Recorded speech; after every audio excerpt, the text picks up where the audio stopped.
መነሳት ያለብን ኢትዮጵያን ድህነትን ድል ለማድረግ ነው። የውስጥ አሽክላዎችን ለቃቅሞ በማውጣት እንዲሁም ደግሞ ከውጭ የሚገዳደሩን ሁሉ በማወገዝ በስራ ላይ ቆመን እውነትን በመተግበር ኢትዮጵያን እናጸናለን። ወጣቱም ይህንን ከኛ መረከባል። ፕሬዝዳንት ዶናልድ ትራምፕ ፕሮጀክት ፍሪደም በማለት የሰየሙት አዲስ ወታደራዊ ዘመቻም ሆርሙዝ የባህር መስመር ውስጥ ለማለፍ ተከልክሎ የቆዩ ከ2000 በላይ የንግድ መርከቦችና 20,000 ገደማ የሚሆኑ መርከበኞችን ለመታደግ የታለመ መሆኑን ገልጸዋል።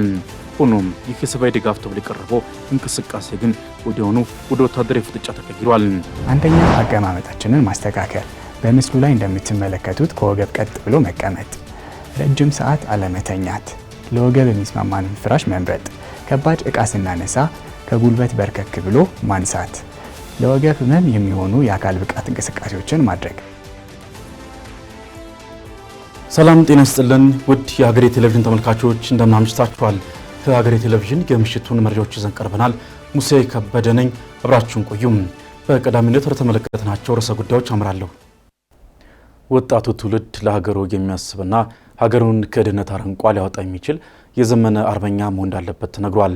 85ኛው የአርበኞች በዓል ዛሬ በአዲስ አበባ ከተማ ተከብሮ ውሏል። ዳግም ተገኝ ጀግኖች አባቶችና እናቶቻችን ለሀገር ሉዓላዊነትና ለነጻነት የከፈሉትን አኩሪ መስዋዕትነት በክብር የሚዘክረው 85ኛው የአርበኞች የድል በዓል በአዲስ አበባ 4 ኪሎ በሚገኘው ታሪካዊው የድል ሐውልት አደባባይ ተከብሯል። የተለያዩ የህብረተሰብ ክፍሎች በታደሙበት በዚህ ስነ ስርዓት ላይ የአበባ ጉንጉን የማኖርና የተለያዩ ወታደራዊ ትርኢቶችም ቀርበዋል። በዓሉን ለማክበር የተገኙት የቀድሞ ወታደር ሻምበል አሰፋ ደስታ አርበኝነት በኢትዮጵያውያን መዝገበ ቃላትና ስነ ልቦና ውስጥ እጅግ ጥልቅ ስፍራ ያለው መሆኑን ያነሳሉ። ምሁራንና የማህበረሰብ አጥኚዎች እንደሚያስረዱት ግን አርበኝነት በየዘመኑ የሚለዋወጥ መልክና ግዳጅ ያለው ስለመሆኑም ያብራራሉ። የትላንቱ አርበኝነት ድንበርን ከጠላት መከላከልና ነጻነትን ማስጠበቅ እንደነበረው ሁሉ የዛሬው አርበኝነት ደግሞ ሀገርን ከድህነት ከኋላ ቀርነትና ከመከፋፈል መታደግ ነው ሲሉም ተናግረዋል። ወጣቱ ትውልድ ከአርበኞች መማር ያለበት ጥንት አርበኞቻችን በአንድነት ወጥተው በህብረት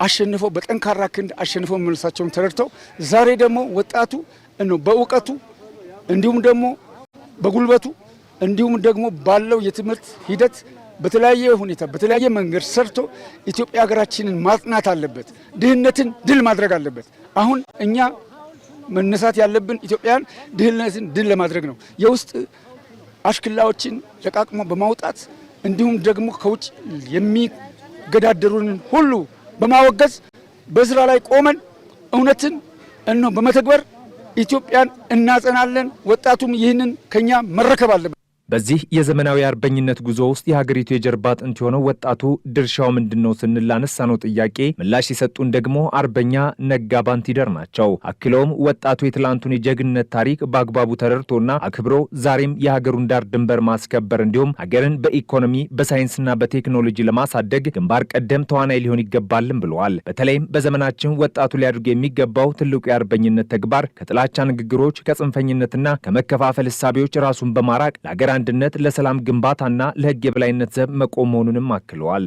ስለ አርበኝነት ሲታሰብ በእውነት አይምሮዬ ከፍተኛ እርካታ አለው። ምንድነው አርበኛ የሞተው የተጋደለው ብቻ ሳይሆን አገር ተረክብሮ አገርን ተረክቦ የሚያስሄደውም ጭምር ነው። አርበኛ የሞተው ተጋደለ፣ ተፋጀ፣ ጠላትን አባረረ። ይሄ የእውነተኛ አልበገሬ ባይነት ነው። አልበገሬ ባዩ አርበኛ አካል ተክቶ ይሄ ትውልድ አገሩን ማስቀጠሉ ሁለተኛ ታሪክ ነው። የዛሬው አሁን ለኔ ሁለተኛ ታሪክ ነው። ምክንያቱም አገርን ማስቀጠል ከውጭ ወራሪ ቀላል አይደለም። የውጭ ወራሪ ሲመጣ አሁንም ቢሆን የውጭ ወራሪ አይተኛም፣ ነገም ይመጣል። ይህ ተተኪ ትውልድ እምቢ ለአገሬ ለዳር ደንበሬ ካለ አርበኝነቱ ያድጋል እንጂ አይከሳም። የሀገር ታሪክ ባህልና ማንነትን አውቆ ለቀጣዩ ትውልድ ማስተላለፍ ለሀገር እድገትና አንድነት ወሳኝ ሚና እንዳለ የተናገሩት ደግሞ በኢትዮጵያ ቆይታ እያደረጉ የሚገኙት አስካለ ስላሴ ናቸው። በተለይም ወጣቱ ክፍል የሀገሩን የትላንት ገጽታና ታሪካዊ ሂደቶች በመረዳት ለወደፊቱ ብሩህ ጉዞ የራሱን አሻራ ማሳረፍ እንደሚጠበቅበት ተመላክቷል። ታሪካችንን ማወቅ አለብን። ባህላችንንም ማወቅ አለብን። በታሪካችን ውስጥ ያሉትን ቀናት ፈጽሞ መርሳት የለብንም። ለምሳሌ የካቲት 12 እንደ ዛሬ ያለውን የነጻነት ቀንም መርሳት የለብንም። ወጣቶች ታላቅነታቸውን እንዲገነዘቡና በኢትዮጵያ ተስፋ እንዲኖራቸው እነዚህን ነገሮች ማወቅ ያስፈልጋቸዋል። እዚህ ያለውን ታላቅነት ትተን አሜሪካን ወይም ሌላ ቦታን ማየት ዋጋ የለውም። የኢትዮጵያ ታሪክ በጣም ታላቅ ነው። ነገር ግን እየረሳነው ነው። ታሪካችን በትክክለኛው መንገድ እየተማርነው አይደለም። ስለዚህ አርበኞች የኢትዮጵያን ወጣቶች ከአርበኞች ጋር የሚያገናኝ ፕሮጀክት ያስፈልጋል። አርበኝነት ጊዜና ቦታን የማይመርጥ ከስሜታዊነት ይልቅ ምክንያታዊነትን የሚጠይቅ የዘውትር ተግባር መሆኑን በመገንዘብ አዲሱ ትውልድ ማረሻውን መጽሐፉንና ኮምፒውተሩን የትግል መሳሪያ አድርጎ ኢትዮጵያን በመገንባት የታሪክ አደራውን ሊወጣ ይገባል ሲሉ በበዓሉ የታደሙ አርበኞች መልእክታቸውን አስተላልፈዋል። የኢትዮጵያ ዜጎች ለማህበራዊ ፍትህ ኢዜማ በተለያዩ አካባቢዎች ታስረው የነበሩ አባላቱ መፈታታቸውን አስታውቋል። ፓርቲው ሴቶችና አካል ጉዳተኞችን ማዕከል ያደረገ ቅስቀሳ ማካሄድ ጀምሯል። ሚካኤል ኃይሌ ያዘጋጀውን ምረት ደግፍ እንደሚከተለው ታቀርበዋለች። የኢትዮጵያ ዜጎች ለማህበራዊ ፍትህ ኢዜማ በተለያዩ የክልል አካባቢዎች እንዲሁም የከተማ አስተዳደሮች ለሰባተኛው ጠቅላላ ምርጫ ቅስቀሳ እያከናወነ መሆኑን አስታወቀ። ፓርቲው በአንጻራዊነት የተሻለ የምርጫ ቅስቀሳ እያደረገ መሆኑን የገለጹት የፓርቲው ምክትል መሪ ንጋቱ ሙሉ ፓርቲው እንግልት ሲደርስባቸውና ሲታሰሩ ነበር ያሏቸውን የፓርቲው አባላት በሰላማዊ መንገድ የምርጫ እንቅስቃሴ ላይ መሆናቸውን ገልጸዋል። በጥቅሉ ካየኸው አሁን በምንሳተፍባቸው አካባቢዎች እጮቻችን እንዳይመዘገቡ ወይ ቅስቀሳ እንዳያደርጉ የሚደረግ ተጨባጭ የሆነ እንትን የለም። ግን የታሰሩ እጮች ነበሩን ወደ እንትን እንዳይቀርቡ፣ በአንዳንድ ክልሎች ደግሞ የቀረቡ እጮቻችን የተሰረዙበት ሁኔታ ነበር። ስለዚህ በአንጻራዊነት የተሻለ ነው። ነገር ግን ችግር የለም ማለት ግን አይቻልም። ምርጫው በጸጥታ በሚካሄድበት አስቻይ ሁኔታ ባለበት ቦታ ሁሉ እጮቻችን አቅርበን የምርጫ ቅስቀሳ አድርገን የምንመረጥበት እንቅስቃሴ በተግባር እያከናወንን እንገኛለን። በተለያዩ ክልሎች እንዲሁም በደቡብ ምዕራብ ክልል የማዕከላዊ ኮሚቴ አባላት በተገኙበት የምርጫ ቅስቀሳ መርሃ ግብር እንደተከናወነ የገለጹት አቶ ንጋቱ ብሔራዊ ምርጫ ቦርድ ከጸጥታ ሁኔታ ጋር በተያያዘ አስቻይ ሁኔታ አይስተዋልባቸውም በሚል በቀይ ምድብ ውስጥ በሚያስቀምጣቸው አካባቢዎች ምርጫ ለማካሄድ አስቻይ ሁኔታ ከሌለ እጩዎቹ በአካባቢው እንዲገኙ አናደርግም ሲሉ ገልጸዋል። እኛም በሚቀጥሉት አንድ ወራት ውስጥ በተለያዩ የሀገራችን ክፍሎች ወጣ እያል በአካባቢው ካለው የምርጫ መዋቅር የኢዜማ መዋቅር ጋር በመሆን እጮቻችንን የምናስተዋውቅበት ማኒፌስቶአችንን የምናስተዋውቅበት በየዞኑ ያለውን የምናስተዋውቅበት ሂደት ይኖረናል ማለት ነው። ስለዚህ ምርጫ ይካሄዳል ተብሎ በተወሰነባቸው ቦታዎች በሙሉ እጮቻችን እንቅስቃሴ እያደረጉ ነው። የምርጫ ቅስቀሳ እያደረጉ ነው። አስቻይ በሆነ ሁኔታ ያለባቸውን ቦታዎች ማለት ነው። እንግዲህ ቀይ የበራበት አካባቢ ማለት ምርጫ ለማካሄድ አስቻይ ሁኔታ የለም የሚል ነው። ስለዚህ አስቻይ ሁኔታ የለም ከተባለ እጮቻችንን ለአደጋ አጋልጠን እዛ አካባቢ እንዲንቀሳቀሱ የምናደርግበት ሁኔታ አይኖርም።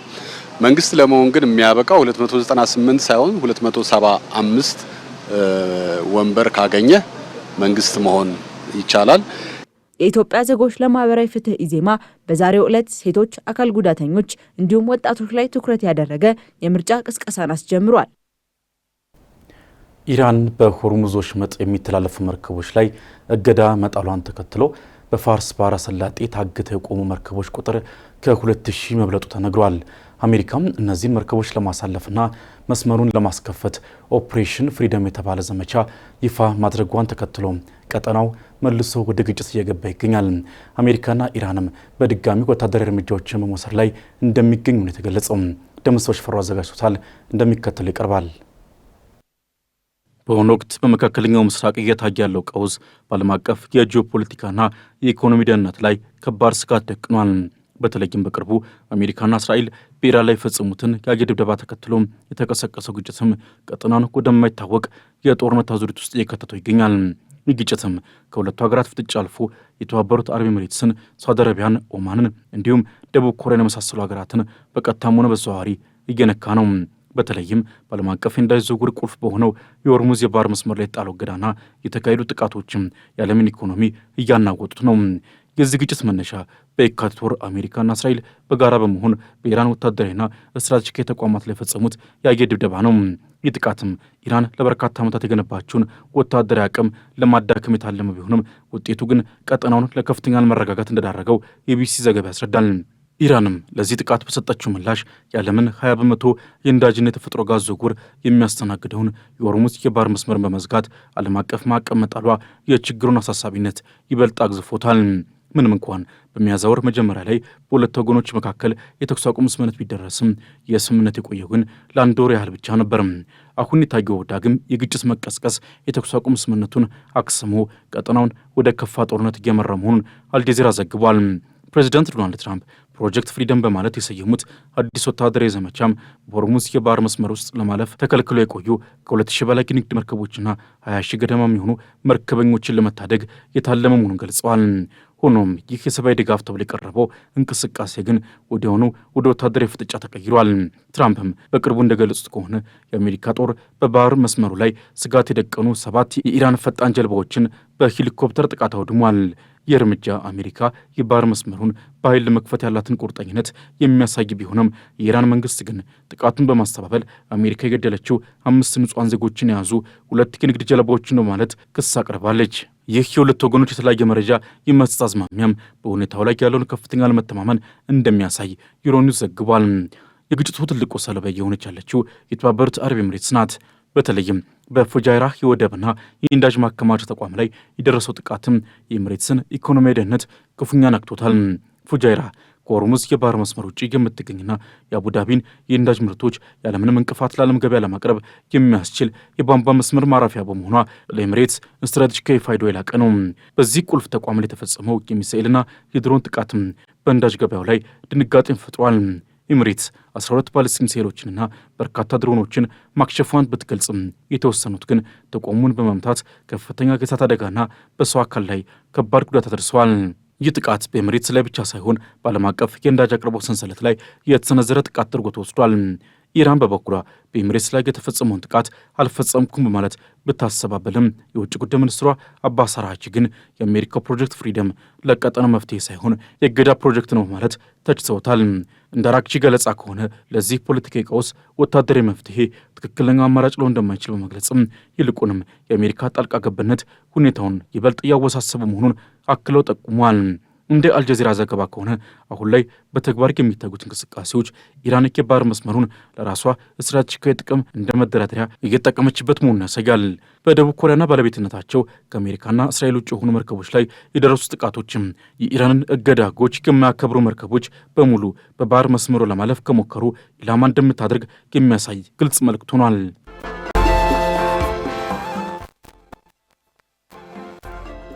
ወደ አጫጭር መረጃዎቻችን አለፍን። ኢትዮጵያ በሱዳን መንግስት የቀረበባትን ክስ ውድቅ አደረገች። የውጭ ጉዳይ ሚኒስቴር ዛሬ ማክሰኞ ባወጣው መግለጫ የሱዳን መከላከያ ኃይልና የውጭ ጉዳይ ሚኒስቴር በጋራ በሰጡት መግለጫ ኢትዮጵያ ላይ ያቀረቡት ክስ መሰረተ ቢስ ነው ብሏል። በሱዳን የእርስ በርስ ጦርነት ወቅትም አንዳንድ ታጣቂዎች የኢትዮጵያን ሉዓላዊነትና የግዛት አንድነት በመጣስ የሚያደርጉትን ትንኮሳ ለሕዝብ ይፋ ከማድረግ መቆጠቡንም ሚኒስቴሩ ባወጣው መግለጫ ጠቁሟል።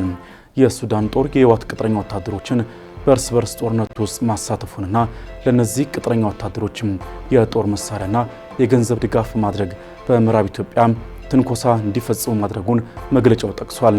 መሰል ድርጊቶችና ቀደም ሲል በሱዳን ጦርና ባለስልጣናት የተሰነዘሩ ውንጀላዎች እኩይ አጀንዳዎችን ለማራመድ የሚፈልጉ የውጭ ኃይሎችን ዓላማ ለማሳካት ያለመ ነው ብሏል። ኢትዮጵያ በዚህ አስቸጋሪ ወቅትም ከሱዳን ህዝቦች ጋር አጋርነቷና ያላትን ወዳጅነት አጠናክራ ትቀጥላለች ያለው የሚኒስትሩ መግለጫ ኢትዮጵያ የሱዳን እርስ በርስ ጦርነት በውይይት ይፈታል ብላ እንደምታምንም አስገንዝቧል። በተጨማሪም ኢትዮጵያ በሱዳን የሲቪል መንግስት እንዲመሰረት አስቸኳይ የሰብአዊ እርዳታና ዘላቂ የተኩስ አቁም ስምምነት እንዲደረግ እንዲሁም ነፃ ሁሉን አቀፍና ግልጽ ሲቪል መር ውይይት ማድረግ አስፈላጊ ነው ብላ እንደምታምንም መግለጫው አብራርቷል። የሱዳን መከላከያና የውጭ ጉዳይ ሚኒስቴር ትላንት ሰኞ በሱዳን ከተፈጸመ ጥቃት ጋር የኢትዮጵያን ስም አያይዘው ማንሳታቸው ይታወሳል።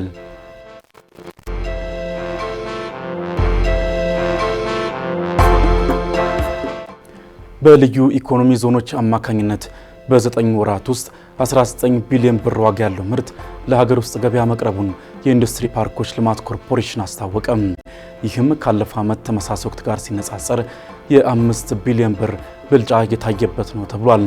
ቀደም ሲል በኢንዱስትሪ ፓርኮች ውስጥ የሚገቡ ኢንቨስተሮች ምርታቸውን ሙሉ በሙሉ ለውጭ ገበያ እንዲያቀርቡ የሚገደዱበት አሰራር ነበር ያሉት የኮርፖሬሽኑ ምክትል ዋና ስራ አስፈጻሚ አቶ ፍጹም ከተማ ተግባራዊ በተደረገ ሪፎርም አምራቾች ምርታቸውን 50 በመቶ ለውጭ 50 በመቶ ደግሞ ለሀገር ውስጥ ገበያ እንዲያቀርቡ መፈቀዱን አስታውቀዋል። ይህም የውጭ ምንዛሬን ከማስገኘት ባለፈ ወደ ሀገር ውስጥ የሚገቡ ምርቶችን በሀገር ውስጥ ምርት ለመተካት ትልቅ ሚና እየተጫወተ እንደሚገኝም አክለው ገልጸዋል። በአሁኑ ወቅትም በርካታ ፋብሪካዎች በግንባታና በማሽን ተከላ ስራ ላይ የተሰማሩ መሆኑን የገለጹ ሲሆን እነዚህ ፋብሪካዎች በቅርቡ ወደ ምርት ሲገቡ የሀገር ውስጥ ምርት አቅርቦትን በከፍተኛ ሁኔታ እንደሚያሳድጉም አክለው አብራርተዋል።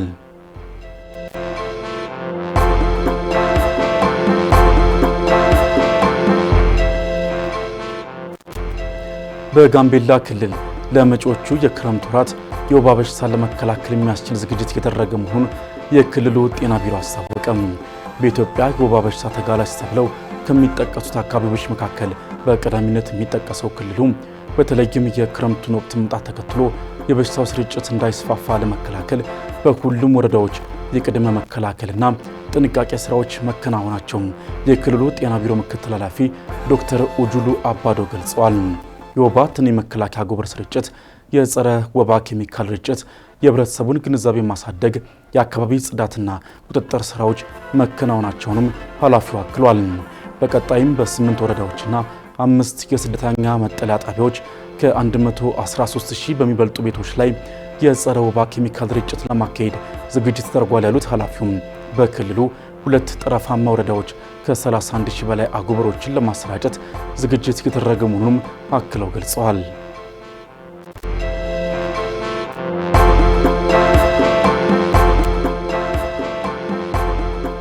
ከውጭ በኡጋንዳ የሚንቀሳቀሱ የሲቪክ ማህበራት አዲሱን የሉዓላዊነት ጥበቃ የተሰኘውን ረቂቅ አዋጅ መቃወማቸው ተሰማ። የሲቪክ ተቋማቱ በአገሪቱ ያለውን የዲሞክራሲ ምህዳር የሚያጠብና ሰማይ መብት ተሟጋቾችን ለማፈን ያለመ አዋጅ ነው ሲሉ ትችት አቅርበውበታል። የአገሪቱ መንግስት በሀገሪቱ ለሚንቀሳቀሱ የሲቪክ ማህበራት ያዘጋጀውና የውጭ ወኪሎች የተሰኘው ረቂቅ አዋጁ ከውጭ ሀገራት የገንዘብ ድጋፍ የሚያገኙ ግለሰቦችና ድርጅቶችን እንደ የውጭ ወኪል እንዲመዘገቡና የገንዘብ ምንጫቸውን እንዲያሳውቁ ያስገድዳል ነው የተባለው።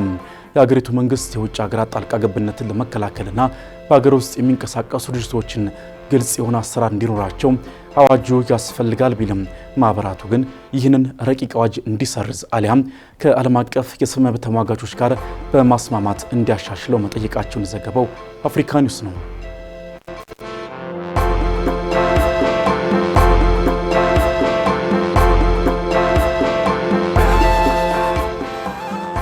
በመጨረሻም በቻይና ሊዩያንግ ከተማ በሚገኝ የርችት ፋብሪካ በተከሰተ ፍንዳታ የ26 ሰዎች ሕይወት ሲያልፍ 61 ሰዎች ደግሞ መጎዳታቸው ተነገረ። የአካባቢው ባለስልጣናት ከፋብሪካው በቅርብ ርቀት ላይ የሚገኙ ነዋሪዎች ከአካባቢው እንዲለቁ ትዕዛዝ ማስተላለፋቸውን የተሰማው የነፍስ አድን ሰራተኞችም በድሮን በአነፍናፊ ውሾችና በሮቦቶች በመታገዝ ባደረጉት ርብርብም 7 ሰዎችን ከፍርስራሽ ውስጥ በሕይወት ማዳን መቻላቸውን የተገለጸው የፍንዳታውን መንስኤ እያጣራው ነው ያለው የሊዩያንግ ፖሊስም የፋብሪካውን አመራሮች በቁጥጥር ስር እያዋለ እንደሚገኝ አስታውቋል። የቻይናው ፕሬዝዳንት ዢ ጂንፒንግ በአደጋው ጉዳት የደረሰባቸው ሰዎችን ለማዳን የሚደረገው ጥረት ተጠናክሮ እንዲቀጥልና የአደጋው መንስኤ ተጣርቶ ጥፋተኞች ላይ ሕጋዊ እርምጃ እንዲወሰድ ማሳሰባቸውን ቢቢሲ ዘግቧል።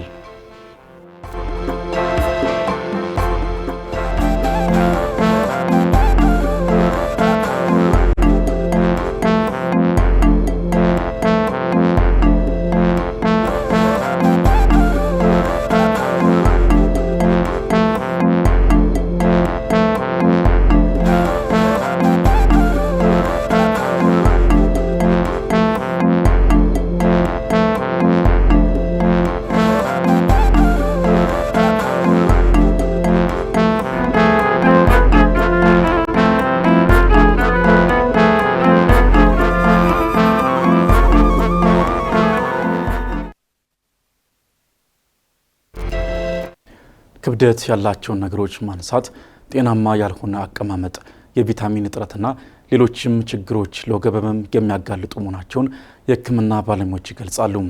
ለመሆኑ ለወገብ ህመም የሚያጋልጡ ምክንያቶች እንዲሁም መፍትሄያቸው ምንድን ነው የሚለውን የጤና ባለሙያው እንዲያዘጋጅቷል።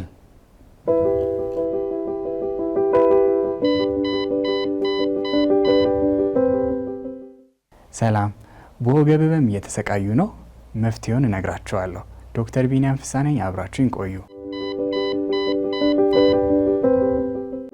የወገብ ህመም በሚከተሉት ዋና ዋና ምክንያቶች ይከሰታል። አንደኛ፣ ክብደት ያላቸውን ነገሮች ማንሳት፣ ሁለተኛ፣ ጤናማ ያልሆነ አቀማመጥ፣ ሶስተኛ፣ በስራ ወይም በሌላ ምክንያት ለረጅም ሰዓት መቆም፣ አራተኛ፣ ያረጁ ፍራሾች ላይ መተኛት፣ አምስተኛ፣ የቫይታሚን ዲ ማነስ፣ ስድስተኛ፣ የዲስክ መንሸራተት ዋነኞቹ ናቸው። በቤታችን ውስጥ ማድረግ የምንችላቸውን ነገሮች ልንገራችሁ። አንደኛ፣ አቀማመጣችንን ማስተካከል። በምስሉ ላይ እንደምትመለከቱት ከወገብ ቀጥ ብሎ መቀመጥ፣ ረጅም ሰዓት አለመተኛት፣ ለወገብ የሚስማማንን ፍራሽ መምረጥ፣ ከባድ እቃ ስናነሳ ከጉልበት በርከክ ብሎ ማንሳት፣ ለወገብ ህመም የሚሆኑ የአካል ብቃት እንቅስቃሴዎችን ማድረግ። ለምሳሌ በምስሉ ላይ እንደምትመለከቱት በሆዳችሁ ተኝታችሁ ከደረታችሁ ከፍ ማለት። ከዚህ በተጨማሪ በምስሉ ላይ የምትመለከቷቸውን ሌሎች እንቅስቃሴዎችም ለወገብ ህመም ፍቱን ናቸው። የወገብ ህመም ሲኖር ወደ ሕክምና ተቋም መሄድ የሚኖርብን መቼ ነው? አንደኛ፣ ህመሙ ከሳምንት በላይ ከቆየ፣ ሁለተኛ፣ ህመሙ ወደ እግሮት የሚሄድ ከሆነ፣ ሶስተኛ፣ ህመሙ የመጣው በወገብ ላይ በደረሰ አደጋ ከሆነ ወደ ሕክምና ተቋም መሄድ ይኖርቦታል። ሰላም።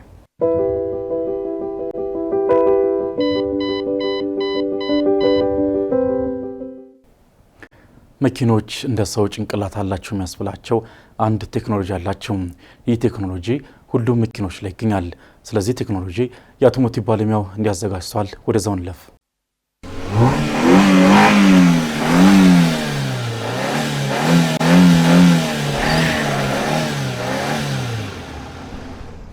ሰላም እንደምን አላችሁ ውድ ተመልካቾቻችን። በትምህርታችን በጣም ወሳኝ የሆነው የኤሌክትሪክ መኪኖች ባትሪ ማኔጅመንት ሲስተም ወይ ደግሞ በተለምዶ BMS ላይ የተለያዩ መረጃዎችን ይዤላችሁ የቀረብኩት የአውቶሞቲቭ ባለሙያ አዶንያ ብርሃኔ። መልካም ቆይታ።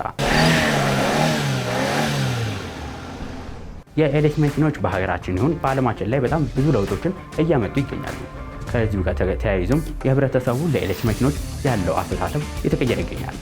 ለኤሌክትሪክ መኪኖች ወሳኝ የሆኑ ነገሮች መካከል አንዱ የሆነው ባትሪ ማኔጅመንት ሲስተም ወይ ደግሞ BMS የሚባለው ቴክኖሎጂ በጣም ወሳኝ የሆነ ቴክኖሎጂ ነው። የኤሌክትሪክ መኪና እንደ ሰው ልጅ አድርገን ማሰብ እንችላለን። መኪናው እንደ ሰውነታችን በትክክል ስራውን ለመስራት ትክክለኛ ሙቀት መጠን፣ የኃይል ብቃት ያስፈልጋል። ስለዚህ የኤሌክትሪክ ተሽከርካሪዎች የባትሪ መቆጣጠሪያ ሲስተም ተገጥሞላቸዋል። ይህ መቆጣጠሪያ ሲስተም የሚቆጣጠረውን የባትሪው ጤንነትን ነው። የቻርጅ መጠን እንዲሁም ቻርጅ መደረግ ካለበት በላይ ቻርጅ እንዳይደረግ የሚከላከልልን ነው። የመኪና ባትሪያችን ጤንነት የሚቆጣጠርልን ወሳኝ ቴክኖሎጂም ነው። ከዚህ በተጨማሪ በተለይ የኤሌክትሪክ መኪኖች ባትሪ ውስጥ የሚገኙ ባትሪዎች በሺ የሚቆጠሩ ትንንሽ የባትሪ ሴሎች ስብስብ ናቸው። እናም እነዚህ ሴሎች እኩል ቻርጅ ማድረግ አይችሉም፣ እንዲሁም እኩል ቻርጅ መጨረስ አይችሉም። ስለዚህ ይህ ባትሪ ማኔጅመንት ሲስተም እኩል ቻርጅ እንዲያደርጉ እንዲሁም ቻርጅ እንዲጨርሱ የሚቆጣጠርልን ነው። ታዲያ ይህ ቴክኖሎጂ አሽከርካሪዎች እንዴት መንከባከብ ይችላሉ? የመጀመሪያው በተለይ ሊቲየም አየን ባትሪ የተገጠመላቸው ተሽከርካሪዎች ነው። ብዙ ጊዜ ሊቲየም አየን ፎስፌት የተገጠመላቸው ተሽከርካሪዎችን አይመለከትም። 100% ቻርጅ እስኪያደርግ መጠቀም የለብንም። ማለትም ቻርጅ በምናደርግበት ጊዜ 100% እስኪደርስ ባናደርገው ይመከራል። የተለምዶ 20/80 ህግ ብንከተላት ጥሩ ነው። ሁለተኛው ደግሞ የመኪናችን ቻርጅ እስከ 0 እስኪደርስ ድረስ ማሽከርከር የለብንም። ይህም በባትሪ ማኔጅመንት ሲስተም ላይ ሌላኛው ጉዳት ከሚያደርሱ ነገሮች መካከል አንዱ ነው። ሌላኛው ደግሞ መኪናችን ቻርጅ ስናደርግ ቀጥታ የፀሐይ ብርሃን ያለበት ቦታ ላይ ቻርጅ ባናደርገው ይመረጣል። ይህ ምክንያቱም መኪናችን በቀጥታ ፀሐይ ባለበት ቦታ ቻርጅ የምናደርግ ከሆነ የባትሪ ጤንነቱ ላይ ሙቀት ችግር ሊያስከትልብን ይችላል። ሌላኛው ደግሞ በተቻለ መጠን ፋስት ቻርጀር አለመጠቀም ነው። ፋስት ቻርጀር ስንላችሁ ከዎል ማውንትድ ባለ 7 ኪሎዋቱ ሲሆን ዲሲ ፋስት ቻርጀር ማለትም መንገድ ዳር ላይ ቻርጅ የምናደርገው ባንጠቀም ይመከራል። በተለይ ሊቲየም አየን ባትሪ የተገጠመላቸው ተሽከርካሪዎች። በተጨማሪ መኪናውን ቻርጅ እንዳደረግን ወዲያውኑ ደግሞ ባናሽከረክረው ይመረጣል። እንደምታውቁት የነዳጅ መኪኖች ላይ መኪናውን ወዲያው አስነስተን ባንሄድ እንደሚባለው ሁሉ ኤሌክትሪክ መኪና ላይ ደግሞ ቻርጅ እንዳደረግን ወዲያው ባንጓዝበት የተመረጠ ነው። ይህ የባትሪ መቆጣጠሪያ ሲበላሽ መቀየር ይቻላል። ነገር ግን የቴክኖሎጂ የባትሪ ውስጣዊ ክፍል ላይ የሚገኝ ስለሆነ በከፍተኛ ጥንቃቄ መጠገን ስላለበት በትክክለኛ ባለሙያ መጠገን አለበት። ይህም የባትሪ መቆጣጠሪያ ሲስተም እንደተበላሸ ከምናውቅባቸው ነገሮች መካከል የባትሪ ቻርጅ በአንዴ ማለቅ፣ ትክክል ያልሆነ የባትሪ ቻርጅ መጠን ዳሽቦርዳችን ላይ ማሳያ ተጠቃሽ ናቸው። ለዛሬ ይዤላችሁ የቀረቡት መረጃ ይህን ይመስል ነበር። በቀጣይ ሌሎች ከመኪና ጋር በተገናኙ ሌሎች ፕሮግራሞች እስከምንገናኝ ድረስ መልካም ሁሉ ተመኘው።